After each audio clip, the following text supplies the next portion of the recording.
Hey guys, we are back. It's Malik on the ones and twos. I hope everybody has been well. Another week, another lesson.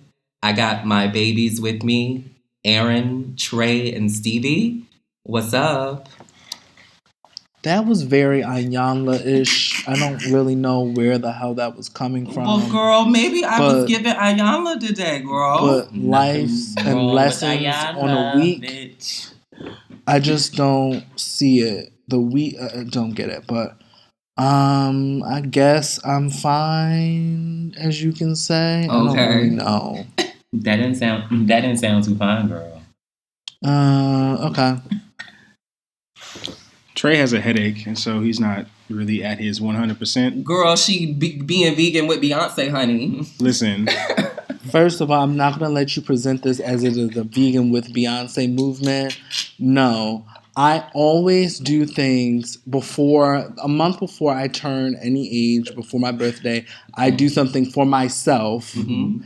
And I have been thinking about going vegan for years. My parents are actually vegan now. So I was like, you know what? Let me start this new journey. Let me try something new. So I decided to go vegan for 50 days till my birthday.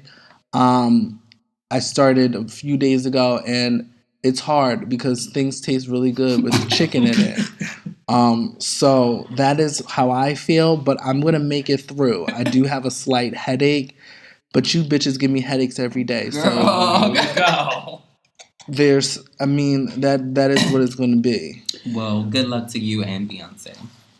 Speaking of Beyonce, not there's anything wrong with going vegan because Beyonce said it's time to. I would have, except for the fact that I can't.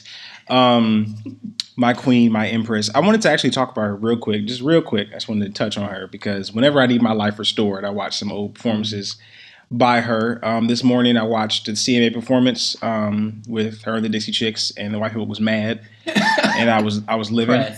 And then I also watched her 2016 VMAs performance, which every time I watch it, I just be like, what would I be like if I was in the audience? Like I would be losing I'll be screaming my brains out the entire time. Mm-hmm. Like the cameras could not have went to me because it would have been they would have been like, okay, cut away from this nigga. Like bitch, losing her mind. Tearing my hair out and throwing it at the stage. Like I don't understand. She is the life. Like she's my life. I love her so much. But Beyonce.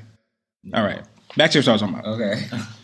Ooh, Beyonce. You were sounding a lot like a Beyonce hater. Which is not that is the kind of ministry you want to bring. Wait, don't put that out into the world.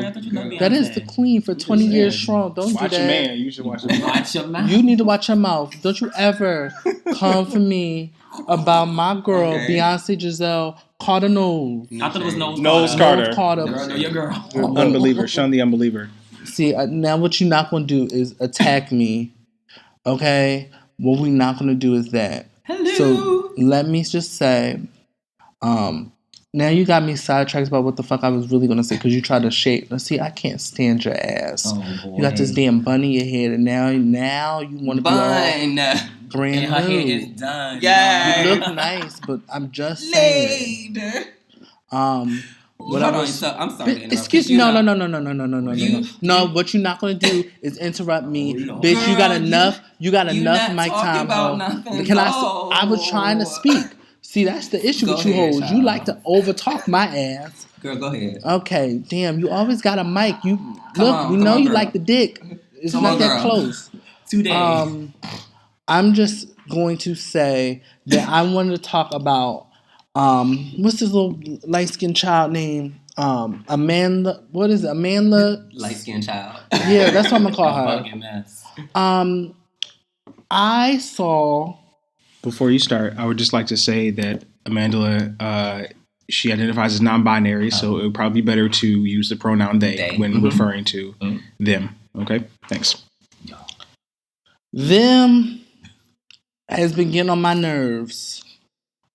Them has been trying it very, very recently over my girl, Letitia. Mm-hmm. Right. Let me tell you something. And what does Letitia Wright do or in or? Okay, so if you don't know, unless you under a fucking bridge, Letitia Wright is in the amazing theatrical Black Panther. She plays what is it, Shuri? I want to make sure I say that right. I'm not really sure, but I've seen the movie. But I've seen the movie. And she is a brilliant actress. She was in Black Mirror recently. She's a brilliant actress. And Amandla went on an interview and explained how she got a role. She was auditioning to play the same character as Letitia and decided that because she was light-skinned, that it wasn't her place to be in that role or in the movie in general. Now, here's my issue. That's all fine and dandy. A lot of actresses and actors audition for roles and don't get it. Case in point, we all know Monique and Taraji. Come on. So now, here's my issue. You weren't chosen because you weren't chosen, honey. Letitia played her role correctly, and the notion that you gave it to her or you handed it down to her is utterly disrespectful to what this woman has worked for and what was earned, that she earned. Now, let me just say, one, you weren't even, Ryan Coogler didn't even want you. So I don't even understand what your point is. I'm hurt for her because it was utterly disrespectful to me that you even try to put yourself, we understand that you auditioned and then you decided on your own merits that you don't try to turn yourself into some martyr for some shit that you. I'm upset. Erin, please speak because you can eloquently please speak. I think what Trey is trying to say is that Amandla inserted themselves into something that they didn't have to.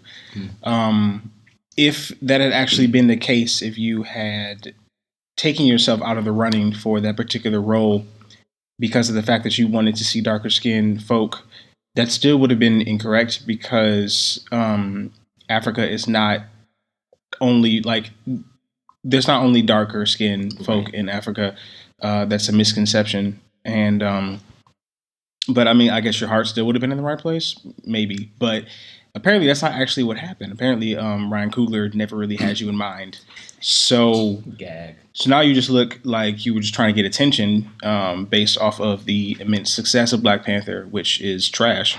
And I think in trying to make yourself a destabilizer of colorism in the Black community, you actually highlighted yourself as someone who perpetuates it.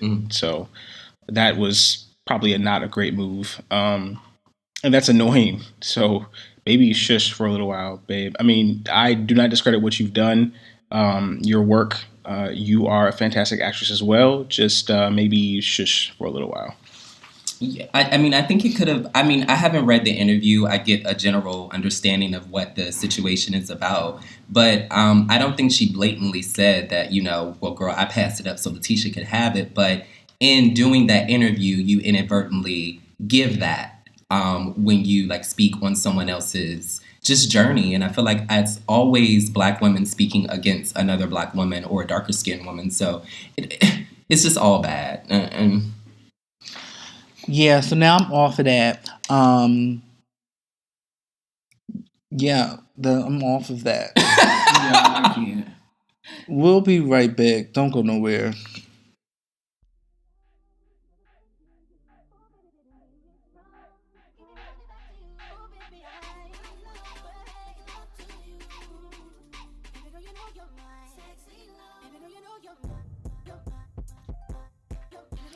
Hey y'all, it's Trey. And it's Erin. And I wanted to tell y'all my fucking jam of the week. Okay? My jam of this week is Make Me Feel by my girl Janelle Monáe. Okay, what's yours? Mine is Look by Lekele47. Yeah.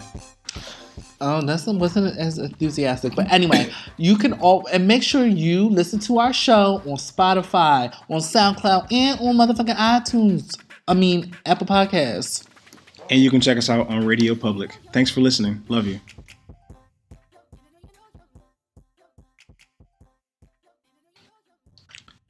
Hey y'all, we back. I still got a headache, so Malik, take this shit away. I can't.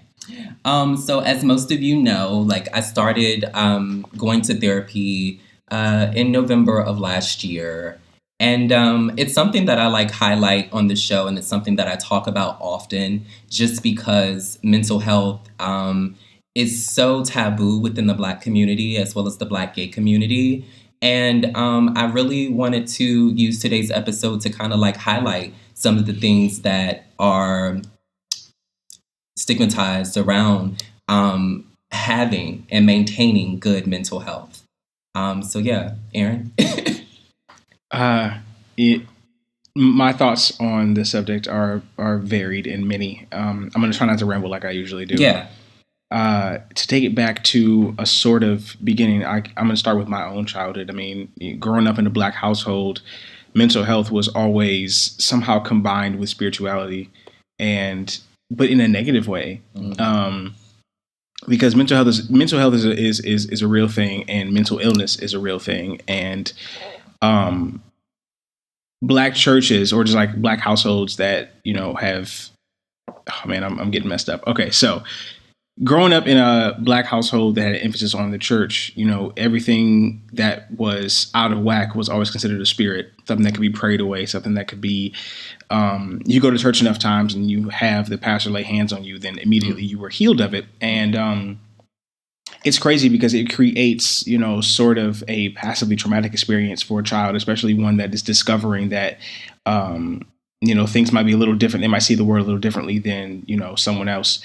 And not to talk too much business, but my sister, she has bipolar disorder.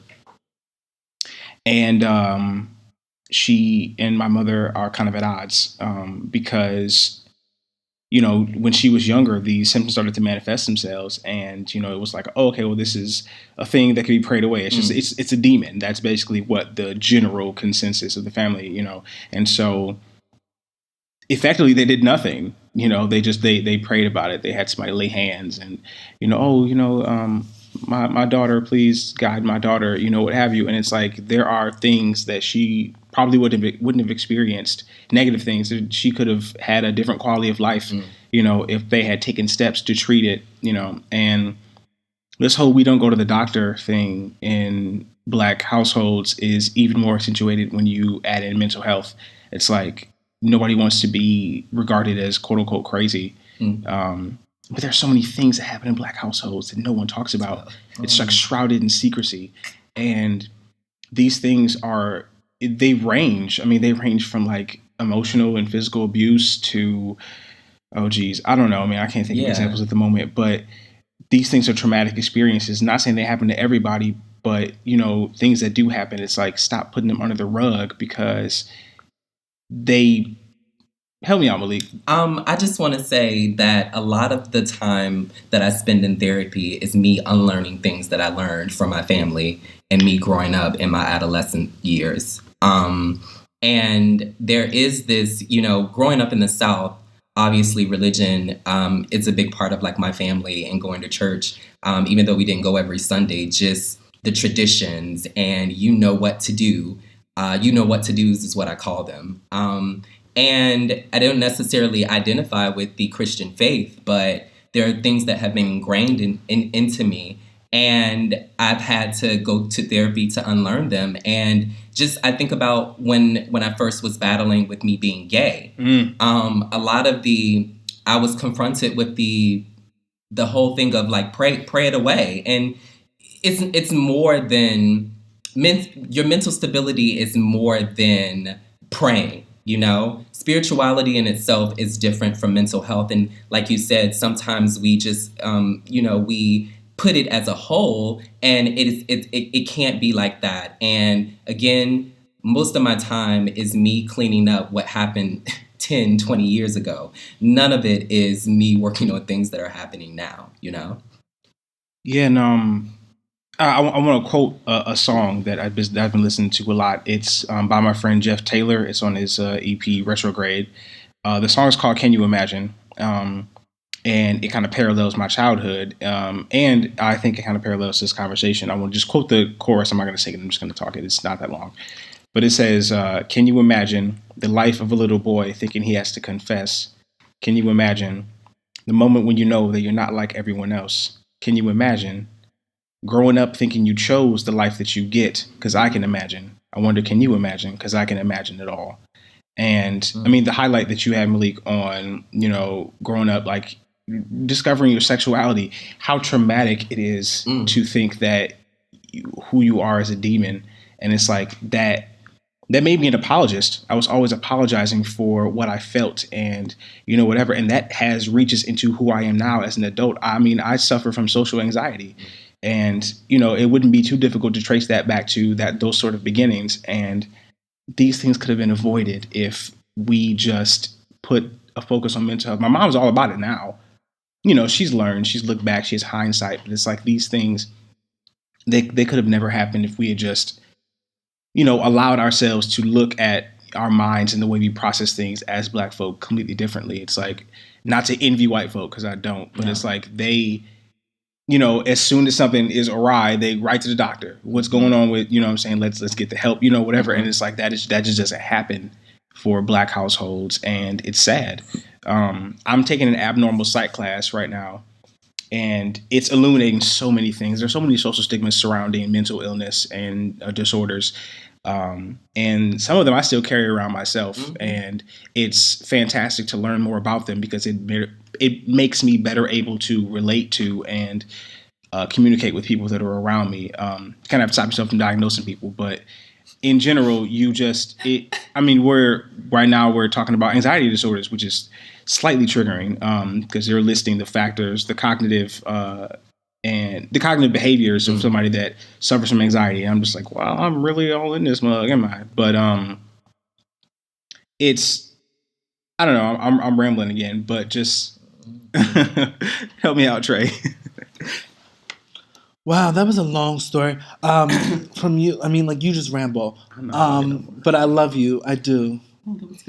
It was all needed and necessary. I like to joke with him sometimes. Sometimes it's mean. But I think I have a different experience than both of you.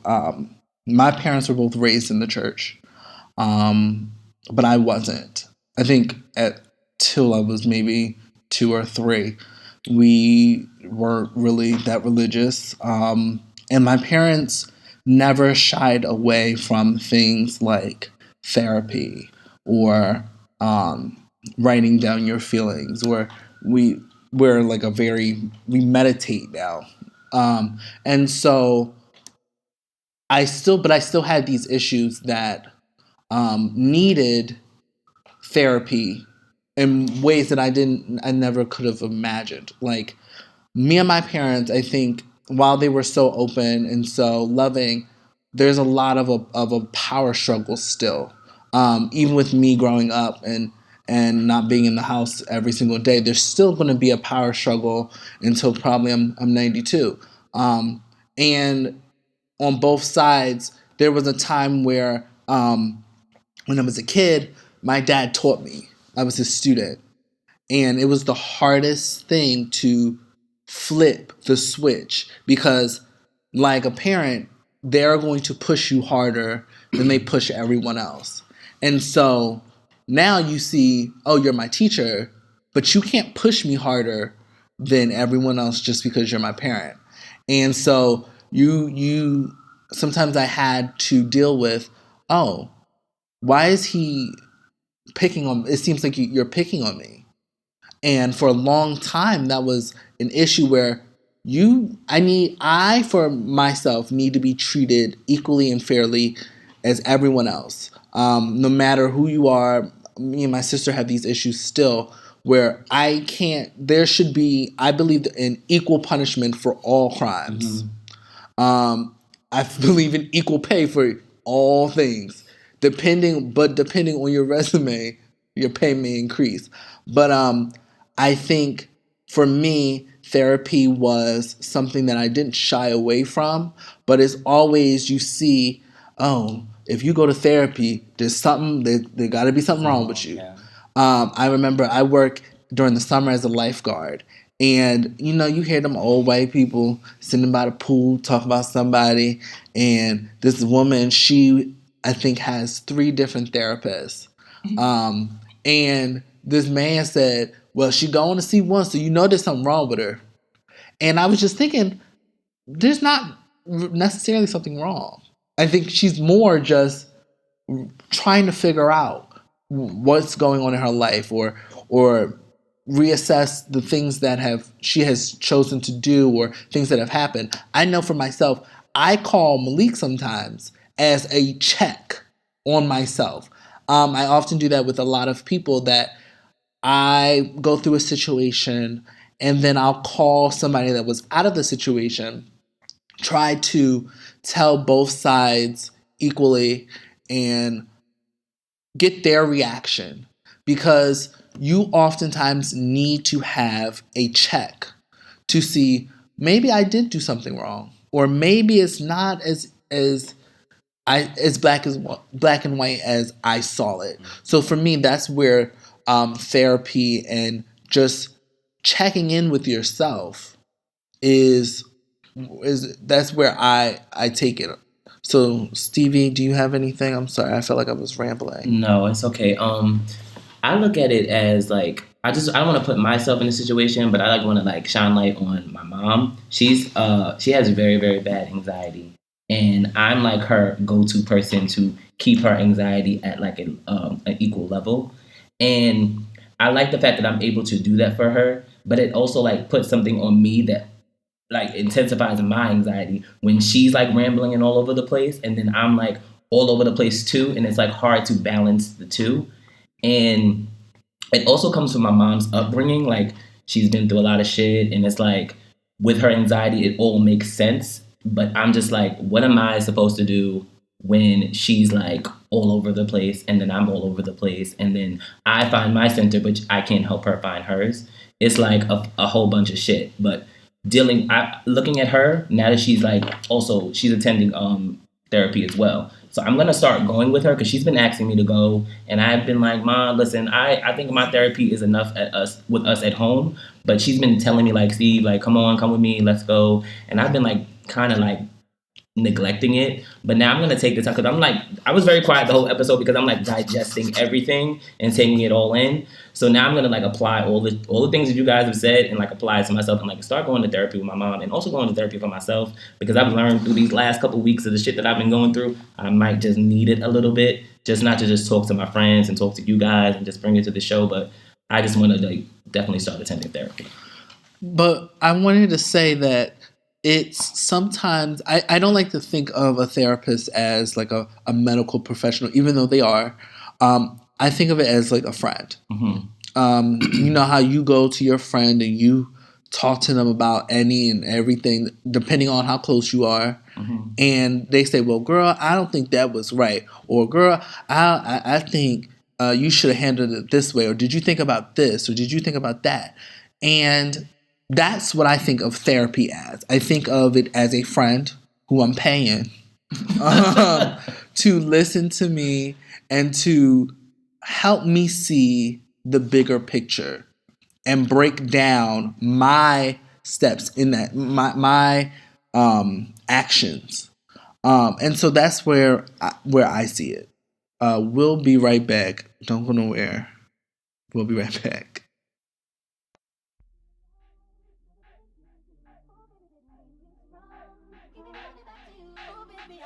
Hey guys, this is Malik and Stevie, and you're listening to him. So I just wanted to let y'all in on my jam of the week. Yeah. Bitch, I've been on the train getting my jam on to Broken Clocks by SZA. What's your new shit of the week?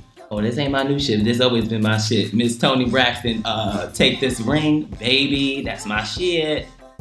Make sure you follow us on Instagram and Twitter at Him Podcast. And step into our world at himpodcast.com. Yeah, baby.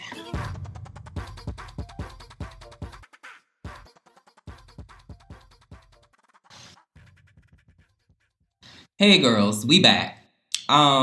But yeah, like I continue the conversation that we were having. I just wanted to say that to contrast the conversation, because I know that we were stating the taboos and the stigmas surrounding mental health, but we also have to note that people of color have less opportunities and resources to be seen by therapists or just medical in general. So we have to tell both sides of the story, basically. Yeah, I think that's a fantastic point. It's sometimes it's difficult to see, us as disenfranchised as we really are. It's like, on the surface that you're disenfranchised. Maybe like the more, for lack of a better word, popular points that those of us, it's like we focus on, but if you look deeper, it's like it goes so deep in what you just said illuminated that. And so it's definitely something that we should look into as a community. I'm actually going to research some ways that we could start extending that. I mean, my focus always goes back to like kids. I love kids, but also just, our youth. It's always better to treat these things or to help establish these sorts of connections and strengths early. Because me, as a person that's turning 30 in a few years, it's like it'd be better to have gotten me a little earlier, But I think overall it's about positivity versus pessimism, and how I think previous generations have focused more on pessimism, and I think our generation focuses more on positivity.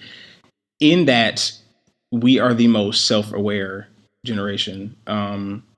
We look inward more than we project things outward. We don't sweep things under the rug as much. And that has earned us a reputation as the most sensitive generation. But I think that we're finally doing something that, previous generations should have done.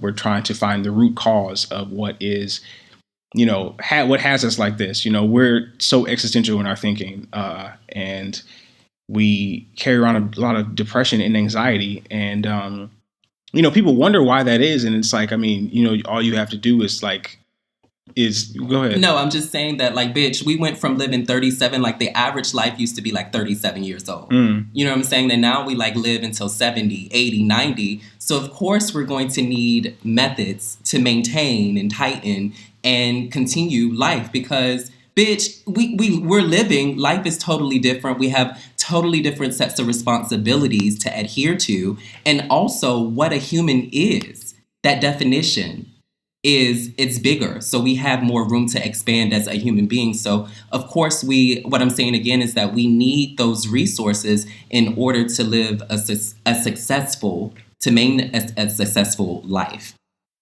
Agreed. Yeah. Stevie, what you got to say on that? I'm learning so much. I'm gonna say that this what everyone's talking about is like really, really touching me in a way, and I'm like kind of like trying to get myself together on the side and not saying so much. But this is definitely a big episode to learn something from, and I hope everyone definitely learned something. And I just want to say that it is, I think, a lot of times people are not afraid, but don't want to ask for help. That is something that I think I deal with my damn self. Child. If I feel like I can do it, I'm not going to ask you for help. And until it reaches a point where I got 90 things on my back and I'm sinking, and then you're looking at me like, bitch, I asked you for help when you had 2 things on your back. So can I help you now? And I think that we should now start thinking that we all need help. No matter what it is, we all need help, and it's something that you shouldn't be afraid of. I think in our community, we are often afraid to be seen as weak, to be seen as not able to handle things on your own, and it's really hard to live a sustainable life if you're not willing to know that we all lack in some places. And if you can't ask for help, you can't move forward and you can't progress and evolve and be different than you were 5 minutes ago. And that is something that I myself I'm saying ask for help, but my own damn self can't even ask for help when it's the basic things. Like, shit, I be needing sometimes. You need help, and I think my biggest thing is I want everyone to know that. Look, if you need to even ask a member of him, if you want to send an email to him to ask for help, like, we will get on the phone. We will say, look, I'm busy right now. I got class, but call me at 5 p.m. or 6 and let's talk through it. Because shit, you never know who's going through something, and them asking for help is their way of opening up and trying to get someone to lean on. So that's my biggest thing, that we should not be afraid to ask for help. That is, I think, something, or check in on people. I think of I'm just thinking on mental health and in general. We seem as a society, as a culture, an American culture is, we don't want to talk about mental health until something happens. It's too late. Yeah. And I think that we need to rewrite. I think the latest shooting is a chance for us to rewrite how we address both mental health and gun safety, but especially mental health, because there are ways that we can check in and help one another that can protect us all, that can make society evolve into a better place. I feel like I'm rambling, so please someone cut in. So I just have a side story.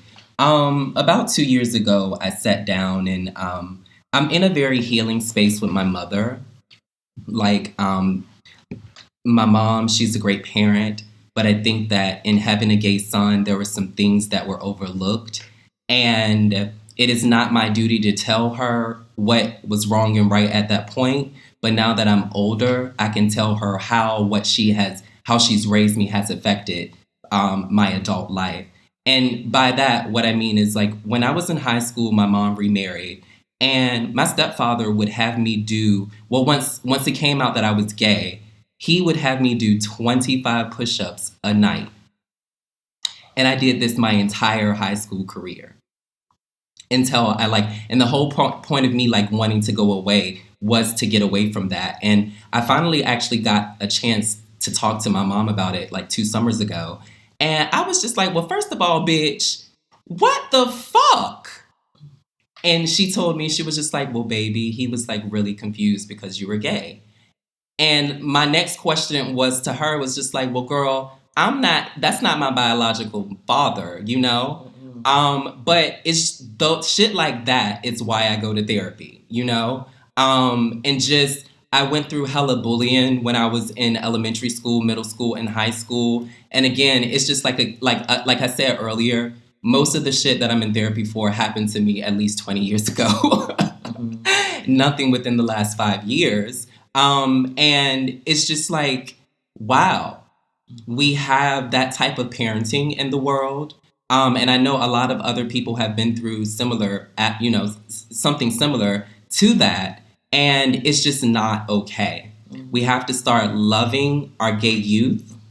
If you have a son or a daughter that is gay, you have to love them and to accept them now, because they're going to live a hard life when they're 29 and 30 and 35. Hell, it's niggas that's 40 and 50 that are still struggling to come to terms with their sexuality because of things that happen in their adolescence.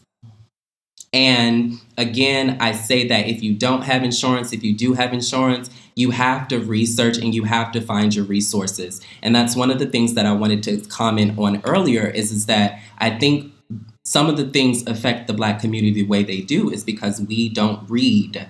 we don't research. And there are certain things out there for us as a community, but we're not going to be able to take effect until we actually go out and do the research and see what is out there. Let's make it normal to work on ourselves.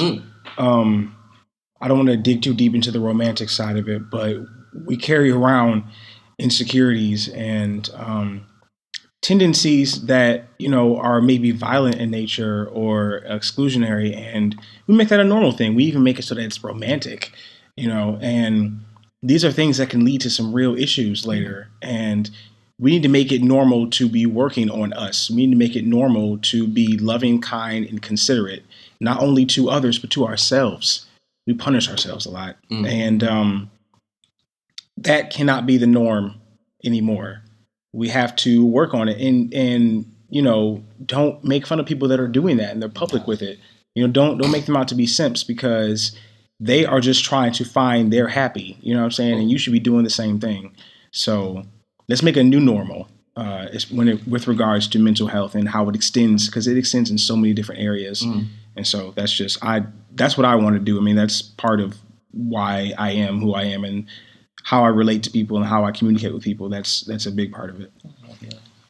And I want to say, I always got to plug my website. What?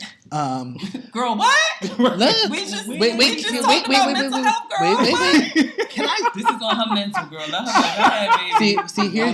Here's the thing. Here's what's so funny, right? No. They're gonna feel like such assholes once I finish what I'm saying. So I said, I plugged the site, but himpodcast.com has resources.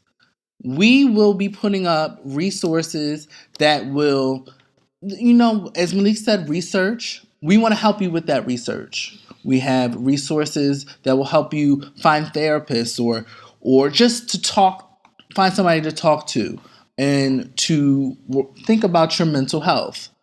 And as these three niggas look at me sideways, I didn't look at you sideways. We'll be right back so I can cut these bitches.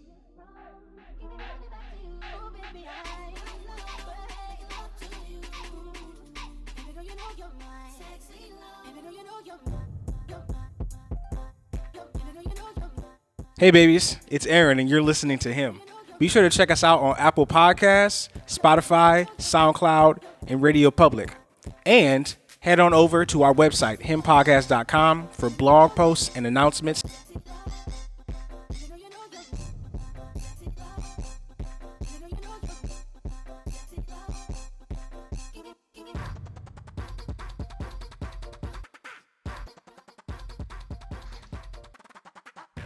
Hey y'all, we are back. I'm still not feeling well, but who gives a fuck? We have a listener's question, and it is from our listener, Falu. And he asked, what advice could we give to our young gay foreigners that are planning to kind of move to the U.S.? So this is a question about anybody trying to move. What advice would you guys give? Do we have any good ones? I got a few, but we'll start it off, baby. Okay, well, I mean, you should. I'm a big person on planning, so I like to plan everything out. Make sure this is exactly what you want to do. We oftentimes move, and then 5 months later are like, I didn't really think this one through. Where you almost broke and destitute, and you like, Lord, somebody help me. I wish I would have thought about this. And especially if you're a foreigner, you can't fly back home. It's a little bit harder to fly back to Europe or just fly back home. So for me, I live about 2 hours away, and it's still like, oh, what did I do sometimes? So I think that is the big thing. But if you're moving to like New York, honey, do your research, baby. Yeah. Research hard. Get used to brunches. I think that is something that you should get your brunch bitch. Make sure you know what a Metro card is, bitch, because you're gonna need her. Yeah, get a brunch boot. in several and a few different variations of colors and styles. Okay. I don't want to see no joggers and brunch boots though. That's what I'm not gonna see. I think that's kind of cute. I like that look. Oh, okay. Well, Stevie thinks that's kind of cute. I so do. y'all can hit Stevie up with those photos. Hit me up, bitch. I don't care. Girl, Erin. Go ahead. Erin has a lot. Not necessarily. If you're planning on moving anywhere, money, coins, money. That is the downfall of most people that plan to move somewhere. They don't have enough money saved up. Save up as much as you think you're going to need, and then double that. Because you never know what is actually going to happen. If you're moving to New York City, money times 12. Yeah. But have some shit set up before you get here. Have a job. Don't. If you can. Have somewhere to stay. Because those two things are what powers the machine here. If you do not have a stable place to live, and or if you don't have a stable place to work, somewhere that's going to give you cash that you can pay for where you live in, you are already at a disadvantage, and a huge one. This city cares nothing for people that haven't got their shit together. Mm-hmm. The city will keep on churning and moving, whether you're underneath the grindstone or on top of it. So you need to get your shit together and have it together before you get here. That's right, moving anywhere, but New York City especially. Jesus Christ, I almost didn't make it. But here I am by the grace of Thor. I would have known what I know now. Okay, bruh. No tease. As Erin was saying that, I just really heard never would have made it in the background. But none of that Christian shit not around here. Don't do that. Let me just say, also one thing I would say is, if you're moving and you've met people here through social media or through any avenue, don't trust that. I wouldn't say don't trust it, but I would say really, really think on it. Really know the people that you're around, you trust, because you just never know. The city will change people. Will open your eyes to some things. And so, do you have something? Well, I mean, we don't want to create undue skepticism in people who... No. And I know what you're trying to say. It's just that definitely be discerning, but don't be unnecessarily untrustworthy. I mean, if these are people you already trust, then don't start doubting them. Some girls change, though. They do. I mean, everybody changes. So you don't want to get too caught up in what could happen, because that'll stop you from looking at what's happening. So, but I don't think that would change people. I just think that was more of just, if you already trust this person, then you're going to keep going. Like, I don't think what I said was changing, but whatever. Well, girl, what I wanted to say was... Bitch, excuse me. Wait a minute. I wanted to I'm say not going to was, allow you to continue to do this. You're done. I know, but you got to wait for me to breathe first. But like I was saying, you want to maybe save anywhere from $10,000 to $15,000 if you're serious about actually moving to New York. And you want to make sure that you're either in school or you have a job. And also you want to make sure that you know yourself. So if you're a planner, you need to be more versatile. Mm-hmm. And if you're not a planner, you need to plan. So my mistake is that I am not a planner. So everything that happened to me. And I wish I would have planned a lot more, but my life is beautiful here because I've run into a lot of luck. There we go. And I'm surrounded by beautiful people. But if you're someone who can't take, you have to know every turn and every angle of the situation, then I would say still keep some of that, but you need to be a little bit more versatile, because let me tell you, if anything can go wrong in New York City, it will go wrong. And literally will have you in the street grabbing your wig, butt booty naked. So, yeah. Murphy's Law was created in New York City. No shade. So just, I think the overall message here is just to have your shit together in every aspect before you move anywhere, and most especially to New York City. Have your shit together. Don't just prance out and be like, yeah, I'm just gonna wing it. Yeah. Don't wing it, babe. Never, ever wing it. Pay the wing, girl. No shade. Please, just like Listen, get you a leg. don't use your wings. Okay. Get on a plane. You know what I'm saying? I won't get Miss Mama's, and girl, I am still gagging. Right. Girl. Let somebody else wing it for you. Bitch, I live Okay. here for all my life, bitch, and I'm gagging every fucking day. Bitch, gag coming here today. Oh, okay. I wasn't even in there. I was not even paying attention. I'm sorry. Girl, baby. But I'm sick, and this veganist is killing me. So we'll see y'all next week, like we always do. Whoop, whoop. Kisses and hugs and shit. Yeah, Nigga, baby. You always trying to kiss and hug on somebody. Kiss up and love up and feel up. Mm. Anyway, we'll see y'all next week. Love y'all. Yeah.